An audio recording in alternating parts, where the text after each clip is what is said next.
Today we're making sweet and sour duck. This is my favorite way to prepare ducks from my freezer that have had the skin removed. First, take your duck breast and slice it into bite-sized pieces, then season with salt and pepper to taste. Then we'll create our batter by combining flour, cornstarch, soy sauce, minced garlic, soda water, and an egg.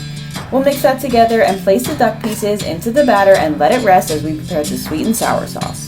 This sauce is so good, it's just a combination of pineapple juice, brown sugar, rice wine vinegar, ketchup, soy sauce, and cornstarch. We'll mix the sauce ingredients together, then head over to our skillet. I've already heated about a tablespoon of oil over medium-high heat, so now I'm going to add chopped onion and bell pepper and saute it for 2 minutes before pouring in the sauce. Then we'll bring it to a simmer.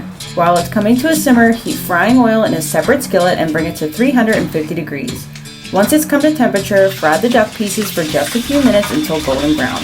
Then, once the duck pieces are golden brown, add them to the sauce and serve over a bed of rice garnished with green onions and sesame seeds.